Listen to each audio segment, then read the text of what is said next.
네, 그럼 지금 시장 상황 어떤지 1시 30분 상황실로 들어가 보도록 하겠습니다. 유스탁 유창희 대표와 함께 할게요. 어서 오세요. 안녕하십니까? 네, 안녕하세요. 오늘 긴급 진단으로는요. 네. 저희가 경기 민감주들에 대한 이야기를 좀 주로 네. 다뤄보도록 하겠습니다. 땅 파고 건설하고 뚫고 이런 인프라주들이 오늘 또 강했는데요. 첫 번째로 S-오일이 드디어 10만 원을 돌파했습니다. 네. 현재도 10만 2천 원에서 움직이고 있고 신고가로 이게 정말 얼마만이냐라는 말이 절로 나오는데 저희가 예상했던 것보다 유가가 더 많이 올랐고 네. 정유주들의 주가도 많이 올랐어요. 어떻게 보셨는지요? 뭐 유가가 상당히 많이 올라왔었죠. 상당히 많이 올랐어요. 네. 네. 이제 뭐 70달러 돌파 가능성도 좀 열려 있고 정유주들이 본격적으로 상승을 한 거는 지난 4월 말 정도부터예요. 이때 이제 그때 상승하던 계기는 그 정제 마진이라고 하죠. 정제 마진이 한 3달러, 4달러 정도까지 회복을 좀 했기 때문에 정유주들 그러니까 유가가 뭐 100불을 가면 뭐가 좋고 뭐 10불을 간다고 해서 나쁜 건 아니에요. 중요한 건 정제 마진이 좋게 나오냐 안 좋게 나오냐인데 계속해서 정제 마진이 마이너스였다가 이제 4월 달부터는 좀 플러스권으로 전환이 되다 보니까 정유주들에 대해서의 관심도가 좀 달라졌다 생각을 좀 하고 있고 그러면서 유가 상승이 계속해서 좀 나왔다라는 것이죠. 특히 원자재 가격 상승이 강하게 나왔을 때 유가는 크게 안 올랐다가 좀 후행적인 성격을 좀 보여주면서 상승을 좀 하다 보니까 정유주들이 또 추가적인 상승을 좀 이어가고 있지 않나 생각하고 있습니다. 네, 유가 상승세 지속에 대한 기대감이 있습니다. 그러니까 사회적 거리두기를 완화하게 되면서 네. 지금 뭐 운송용 연료 수요 회복도 점차 가시화 단계에 접어들었다고 하는데 유가 상승 더 나올 거예요. 이전에 우리가 이야기했을 때 그랬잖아요. 유가 상승이 올라가도 한계는 있다. 네. 요즘 뭐 친환경 이야기를 하다 보니 유가에 대한 수요가 그렇게 많이 늘어나지는 않을 것이다. 예전만큼과 비교를 해봤는데 우리가 잘못된 착각을 했는지 많이 오르더라고요. 이렇게 보시면 될 것 같아요. 네. 지금 전기차 판매가 엄청 늘어나고는 있지만 어쨌든 전체적으로 90% 이상이 내연기관차 아니겠습니까? 그렇죠. 아직까지는. 아직까지는. 네. 그렇기 때문에 지금 어찌됐든 현재가 중요한 거 아니겠습니까? 앞으로가 중요한 것이 아니라. 그래서 어쨌든 계절적 성수기에 지금 진입한다라는 거. 우리나라도 지금 이제 많이 날씨가 따뜻해졌지만 전 세계적으로 이제는 8월, 9월로 갈수록 7, 8, 9로 갈수록 좀 그 휴가 시즌이라든지 네. 외부 활동이 많이 높아질 수밖에 없는 구조고 백신 접종이 상당히 좀 많이 이루어지고 있지 않습니까? 그런 것 역시 마찬가지로 외부 활동을 증가시킬 수 있다 생각을 좀 하고 있습니다. 그래서 그런 부분들이 또 유가의 수요를 계속해서 증가시킬 수 있는 요소라 생각하고 있고 또 인플레 현상이 계속 지속되고 있다는 거 이런 그 원자재 관련된 가격 상승은 꼭 수요가 많이 있어서 상승하는 요소도 있지만 투기적 자본이 좀 참여를 해가지고 가격을 올리는 경우도 있습니다. 근데 지금은 원자재 가격 상승이 수요도 있지만 투기적 자본이 들어가고 있는 것이다. 이런 부분들이 유동성의 힘에 의해서 유가 상승은 좀 더 이어질 수 있다 생각을 좀 하고 있고요. 저는 뭐 급등세로 갈지는 잘 모르겠습니다만은 완만한 상승세는 좀 더 이어질 수 있다. 70달러 돌파 열어놓고 그 관련된 기업들을 좀 체크해 보셔야 되지 않을까 생각하고 있습니다. 그럼 S-오일 지금 사기에는 늦었을까요? 보유자들의 영역일까요? 저는 아직 그렇게 늦은 편은 아니다. 물론 뭐 지금 사가지고 높은 수익을 기대할 수는 없겠습니다만은 저는 6월, 7월 증시를 그렇게 부정적으로 보진 않거든요. 5월달 증시 좀 부정적으로 봤지만 그러면 6, 7월 증시가 좀 치고 나가는 모습을 보여줄 때는 네. 이렇게 S-오일처럼 뭐 이따가도 계속 몇 번 다른 종목도 말씀드리겠습니다만은 신고가 내는 종목이 더 치고 나갈 가능성이 높다고 생각을 해요. 이들 종목군들이 주도주가 될 수 있기 때문에 저는 한 12만 원대까지는 지금보다 한 20% 정도의 목표가는 열어놓으실 필요가 있다. 특히 그 주가가 그 8만 원, 9만 원 돌파하고 나서 10만 원 도달한 다음에 엄밀히 따지면 한 2주에 3주 정도 행보했습니다. 그러니까 9만 원대에서 9만 5천 원대에서 2, 3주 정도 행보하고 지금 이제 고점을 돌파하려고 하는 것이기 때문에 이거는 2차 상승의 초입에 놓여 있다. 그러면 추세 상승으로 추가적인 상승 기대해 볼 수 있지 않을까 생각하고 있습니다. 네, S-오일 목표 주가 12만 원 제시해 드렸습니다. 10만 원 돌파했고요. 여기서 한번 12만 원까지 눈여겨보도록 할게요. 수익 내신 분들 축하드리고요. 이어서 두 번째는 건설, 짓는 거, 건설 이야기 해볼게요. 건설사들의 흐름이 좋은데 더불어서 대우건설은 개별적인 매각이라는 네. 이벤트까지 더해지면서 주가 상승폭이 오늘은 가장 대장이었거든요. 네. 지금 진행 상황은 어떤가요? 대우건설이 이미 연초에 좀 이제 KDB 쪽으로 해서 네. 매각 얘기가 좀 있었습니다. M&A. 그러면서 이제 지난주인가요? 지난주인가에 그 증운건설이 인수 의사를 좀 표출을 했고, 그러면서 이제 그날인가 그 다음 날인가 나온 뉴스 중에 하나가 호반건설도 다시 한번 입찰에 참여할 수 있다. 맞아요. 호반건설이 한 2년 전에 참여했다가 좀 해외 말레이시아 사업 부문인지 베트남 사업 부문에 조금 이제 손실 부분이 예상했던 것보다 좀 크다라는 이유로 물러났는데, 다시 한번 호반건설이 대한전선을 인수하고 나서의 조금 추가적인 M&A를 좀 계획하고 있다는 얘기도 있고요. 그리고 이제 국내에 CF 자금 쪽도 있지만 그 아부다비 투자청 쪽에서도 인수 의사가 좀 있다라고 얘기 나왔고, 중국에서 가장 큰 건설사도 다시 한번 대우건설 인수에 대한 의지가 좀 있다라고 얘기가 나오고 있습니다. 이렇게 이제 그 외국계든 국내에서든 대우건설을 인수하려는 이유는, 국내 기업들은 그룹의 사이즈를 높일 수 있다는 것이죠. 대우건설의 시공 능력이 거의 5위, 네. 6위를 오고 가고 있다 보니까 단번에 상위권으로 올라갈 수 있다는 부분들. 그렇죠. 그리고 대우건설이 종합건설 회사이다 보니까 해외 관련해 가지고 어떤 건설 이런 그 기술 노하우가 상당히 높습니다. 그래서 외국계 건설사들이 좀 대우건설 좀 눈독을 많이 들이고 있습니다. 특히 중국 같은 경우는 지금 중국에 대한 이미지 워낙에 안 좋다 보니까 대우건설을 인수해가지고 조금 이제 중국이라는 이름을 좀 없애고 대우건설 수주를 좀 하려고, 세계 시장을 공략하고 하려고 하고 있는 부분들이 좀 맞아 떨어지고, 중동 같은 경우는 자체 인프라가 워낙에 많다 보니까 종합건설사를 인수하려고 하는 부분들이 대우건설의 M&A를 좀 더 뜨겁게 달구고 있지 않나 생각했습니다. 이 M&A 흥행이 이루어지고 있는 그 배경 중에 하나가 또 대우건설의 실적이에요. 네. 대우건설에도 실적면에서 현재 매각이 나오는 게 적기라는 관측인데, 그쵸. 여기서 계속 증가하고 있는 추세인 거잖아요. 실적 네. 개선이요.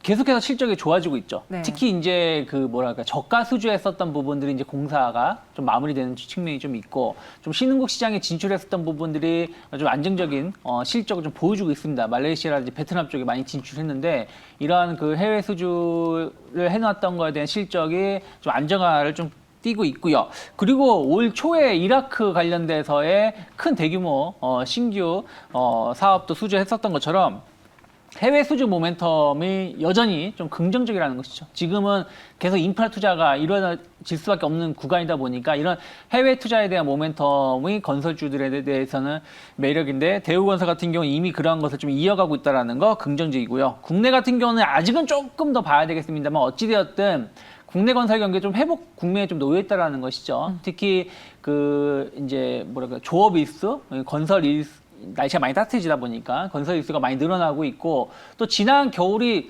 저는 많이 추웠는데 네. 그렇게 안 추웠다고 합니다. 그래서 추위를 많이 타시나 보네요. 생각했던 것보다 많이 이런 건설 현장에서 이런 일을 많이 이루어졌다고 해요, 작업이. 그래서 그 원가율, 주택 원가율이 좀 상승세를 좀 많이 보여줬다고 해요. 그런 부분들이 1분기 어닝 서프라이즈한 실적을 발표를 할 수 있었던 원동력이었고, 이런 것이 또 대우건설의 어떤 가치를 또 증가시킬 수 있는 요소가 되고 있지 않나 생각했습니다. 오세훈 서울시장이 이제 강북권에서의 재건축의 속도를 내려고 하는 네. 시그널을 보여주자 지난번에 건설주들이 전체적으로 오르면서 그 안에서 현대건설이 주가 상승으로 대장 역할을 해줬거든요. 네. 근데 그 이후에는 매각전이랑 모멘텀까지 더해진 대우건설의 주가 상승이 가파릅니다.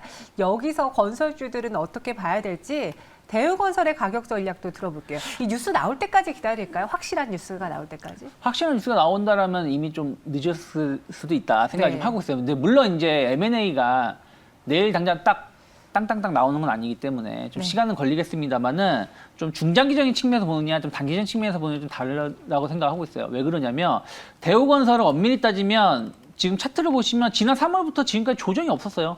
그냥 조금씩 올라오다가 최근 들어서 조금 오버슈팅이 나온 것이거든. 무슨 얘기냐면 다른 뭐 GS건설, 현대건설, 뭐 이런 현대산업개발 이런 기업들은 많이 올랐다가 좀 조정이 나오는 이런 부침 현상이 있었다면 대우건설은 그런 게 없었기 때문에 여기서 추가적인 급등세로 가기보다는 한 번 정도 약간 눌림목이 나올 수 있다 생각을 좀 하고 있어요. 그래서 단기적인 목표가는 10,000원 정도 잡아놓고 있지만 네. 저는 추세 상승이 꺾이진 않는다. 오히려 10,000원 돌파했다가 좀 눌림목이 나온다라면 그러면 2차 상승을 좀 기대하면서 매수 타임을 잡아보시는 게 좋지 않을까. 그래서 단기는 10,000원, 그 다음에는 좀 지지선을 좀 확보를 어떻게 하는지 여부를 체크를 하면서 대응해 보시면 좋지 않을까 생각하고 있습니다. 지금은 오히려 대우건설의 주가가 강한데 뭐 현대건설, GS건설도 사실 증권가에서 가장 최선 위주로 많이 거론된 대표적인 종목이거든요. 네. 뭐 최근엔 DLENC에 대한 이야기도 있었고 네. 혹시 유창현 대표님 건설주 내에서 가장 좋게 보이는 종목이 있으신가요? 저는 만약에 건설주를 본다라면 네. 개인적으로 삼성물산 좀 보고 있어요. 삼성물산. 네. 삼성물산 무거워요. 무거울 수 있죠. 무거울 수 있는데 네. 어쨌든 삼성이 레미안으로 내내 가지고의 어떤 공격적인 어떤 주택 시장 진출을 최근에 1, 2년 사이에 했고 그러한 것들이 좀 이제 모멘텀을 작용할 수 있다 생각 좀 하고 있고 중요한 거는 모멘텀이 붙으면 갈 수밖에 없다라는 거예요. 근데 삼성물산은 못 올라갔어요. 그리고 어떤 이건희 회장의 어떤 그 상속세 이런 이슈가 있었을 때도 맞아요. 주가가 못 올라갔고 행보를 했다는 얘기는 앞으로 만약에 건설주들이 움직인다라면 물론 가는 놈이 더 잘 갈 수도 있겠습니다만은 실적 좋게 나오고 건설 부문 관련해서 해외 수주 모멘텀 나쁘지 않은 못 올라갔던 종목군들이 또 주목을 받을 수도 있다 생각하고 있습니다. 알겠습니다. 이렇게 대우건설 이야기하면서 삼성물산까지 전해드렸고요. 아파트를 짓게 되면은 또 그 안에서의 우리가 가구를 봐야 되죠. 네. 인테리어도 해야 되고요. 현대 리바트를 꼽아봤습니다. 재건축이라는 이슈와 함께 또 코로나19로 인해 집콕속들이 늘어나면서 실적으로 받쳐줬는데 이 재건축 규제 완화 기대감에 단순히 건설주뿐만 아니라 건자재 그리고 이런 가구주들도 호재로 작용할 수 있는 거잖아요. 네. 다만 이제 조금 시간차는 좀 존재할 수밖에 없다. 그러니까 무슨 얘기냐면 네. 그동안에 이런 인테리어 관련된 종목군들이 많이 올라갔었던 것 중에 하나는 신규 주택 공급 물량이 상당히 적었었습니다. 이 서울시든 경기도든 그러다 보니까 기존에 있는 주택에 대한 어떤 순환매 혹은 매수세가 많이 붙어가지고 주택 가격이 올랐거든요. 그런데 이런 기존의 주택들은 뭐 막 새로 지은 아파트가 아닌 이상은 최소 10년에서 15년 이상 지나간 아파트이고 이런 부분들에 대해서 이제 신규 인테리어에 대한 어떤 인테리어를 좀 하고자 하는 욕구가 좀 많이 있었다라는 것이죠. 그러한 것들이 약간 이제 집콕 이런 것과 맞물리면서 한 재작년 좋은 주가 상승 흐름을 보여줬는데 네. 이제 재건축을 한다 그러면 굳이 내가 지금 집을 수리해서 살기보다는 아, 그렇네요 또. 새로운 깨끗한 신축 아파트에 신축 들어가면 아파트를 들어가자라고 네. 생각할 수도 있다는 것이죠. 그러면 오히려 이런 내부 인테리어 관련된 업체들은 조금은 주가가 실적이 그전만큼은 좀 못할 수도 있다는 것입니다. 그래서 이게 신규 아파트가 공급이 많이 늘어나느냐 아니면 적게 늘어나느냐에 따라서 이 건자재 섹터에서도 조금 호불호가 좀 갈리는 게 좀 있어요. 그리고 신규 아파트가 지어진다는 얘기는 이런 내부 인테리어는 거의 공사 단계 마지막 단계에 들어가는 거다 보니까 네. 또 이런 대규모 B2B 매출도 좀 뒤늦게 좀 잡히는 게 좀 있어서 조금은 최근에 보면은 그러다 보니까 뭐 건자재 관련된 종목군들이 다 올라간 게 아니라 이런 인테리어, 뭐 가구 관련된 기업들은 상대적으로는 조금 저조했었던 이유가 그런 재건축과 시간차의 존재, 이거 매출의 시간차가 존재하기 때문이다 생각하고 있습니다. 하지만 주주분들은 지금 그 시간차를 생각하기보다는 일단은 매수하시는 것 같아요. 오늘까지 네. 8거래 연속 상승이고요. 네. 현재도 5% 넘게 상승하고 있습니다. 또 저 여기서 드는 궁금증이 현대건설이 만약에 아파트를 많이 짓게 된다면 그 안에 있는 가구가 현대 리바트가 들어가는 건 전혀 상관없는 건가요? 전혀 상관없죠. 네, 제 궁금증으로 그럼 마무리해 보겠고요. 가격 전략 들어볼게요. 네, 근데 다만 이제 현대 리바트가 네. 몇 년 전부터 계속 집중을 했었던 게 B2B 시장이에요. 그래서 좀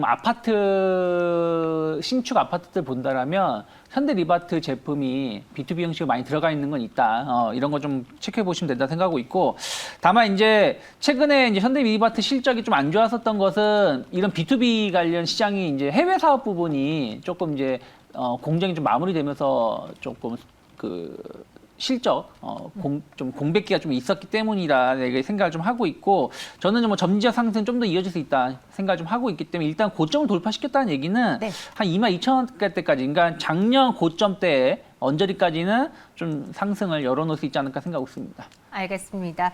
현대 리바트 목표 주가는 22,000원 제시해 드렸고요. 오늘도 좋은 주가 흐름 연출하고 있습니다. 이제 마지막으로는 인프라면 또 굴삭기가 떠오르고 네. 두산 인프라코어를 봐야겠죠. 사실 고민했어요. 두산중공업으로 바꿔야 되나. 워낙 주가가 오늘도 잘 가길래요. 네. 두산 인프라코어, 두산중공업 눈여겨보고 계신 분들 많을 텐데 이 두산 인프라코어는 또 현대중공업그룹의 인수가 준비되어 있잖아요. 네. 지금 어떤 과정을 펼치고 있는지 시너지 효과 낼 수 있을까요? 뭐 지금 인수는 M&A 거의 이제 끝났다라고 보시면 되죠. 네. 실질적으로 이제 현대중공업, 현대건설기계 쪽으로 이제 인수가 됐다라고 보시면 되는 7, 것이고. 8월경에 종료가 네, 된다고요. 7, 8월경 종료인데 여기 뭐 특별하게 문제될 건 없을 거라 생각을 좀 하고 있습니다. 오히려 이제 이렇게 거대 중장비 업체가 생기는 것이죠. 그리고 두 기업이 좀 강점인 국가가 좀 다릅니다. 원래 두산인프라코어는 중국 시장에 상당히 강했었고요. 현대건설기계는 인도라든지 다른 신흥국 시장이 조금 더 강점을 갖고 있었기 때문에 약간 시장이 겹치는 부분도 좀 적기 때문에 오히려 시너지 효과를 좀 극대화할 수 있다 생각하고 있고 최근에 현대건설기계가 중국 관련해가지고 대규모 수주를 맡았다라는 것도 어떻게 보면 두산인프라코어의 어떤 시너지 효과를 좀 먼저 보여주고 있는 것이 아닌가 생각을 좀 하고 있습니다. 바이든 미 대통령이 내일 공화당과 인프라 회담이 예정되어 있거든요. 네. 지금 저희가 긴급 진단으로 오늘은 좀 인프라주 위주로 보고 네. 있는데 지금 시장에서 인프라주 여전히 주도주 자리를 굳건하게 자리할 수 있을지 두산 인프라코어에 대해서도 들어볼게요. 네, 뭐 저는 조금 더 갈 수 있다. 조금 그러니까 더. 무슨 얘기냐, 조금 더라는 개념이 뭐 하루 이틀이 아니라 네. 조금 한 가을까지 분기로 분기로 분달하면 좀 더 갈 수 있다라고 보고 있는 이유 중에 하나가 이제 시작이라는 것이에요. 뭐 인프라 땅 파고 뭐 건물 짓고 뭐 하는 것들이 이제 관련된 기업들이 이제 시작이기 때문에 네. 그러면서 이제 실적이 어떻게 좀 반영되는지 여부를 좀 보실 필요는 있겠습니다만 충분히 저는 좀 더 주가 상승은 이어질 수 있다 생각을 좀 하고 있고 다만 이제 우리나라 이제 이런 굴삭기 중장비 업체들이 여러 업체들이 많이 있습니다. 네. 뭐 대표적으로 뭐 두산 인프라코어, 현대건설기계, 뭐 두산 밥캣 뭐 이런 업체들이 좀 있는데 각 기업별로 조금은 흐름 자체가 좀 다르게 움직이고 있기 때문에 그 안에서의 어떤 순환매 대응을 트레이딩 전략을 잘 잡으면 좀 꾸준한 수익을 좀 구사할 수 있지 않을까 생각하고 있습니다. 네, 따라서 두산 인프라코어는 단기 급등 부담이 좀 적용될 수 있는 가격대고 현대건설기계는 반등 구간으로 들어가는 기간. 그럼 네. 지금 현재 새로 매수하려면 현대건설기계가 더 적절하겠네요. 그렇죠. 왜냐하면 두산 인프라코어가 어찌됐든 지금 한 1주, 2주 사이에 50% 가까이 주가가 올라왔어요. 네. 10,000원에, 11,000원, 10,000원에 있었던 주가가 지금 15,000원대까지 올랐다는 얘기는 여기서 못 간다라는 건 아니지만 조금은 물량 소화 과정이 좀 필요하다는 것이죠. 반면에 현대건설기계는 계속 조정을 받고 좀 바닥을 다지는 구간을 좀 보여줬기 때문에 오히려 선택을 하신다면 현대건설기계 쪽이 좀 더 낫지 않을까 생각하고 있습니다. 알겠습니다. 오늘은 인프라주 긴급 진단을 받고요. 이들의 상승은 아직도 남아있다라고 정리해 보도록 하겠습니다. 유창희 대표와 함께했어요. 고맙습니다. 고맙습니다.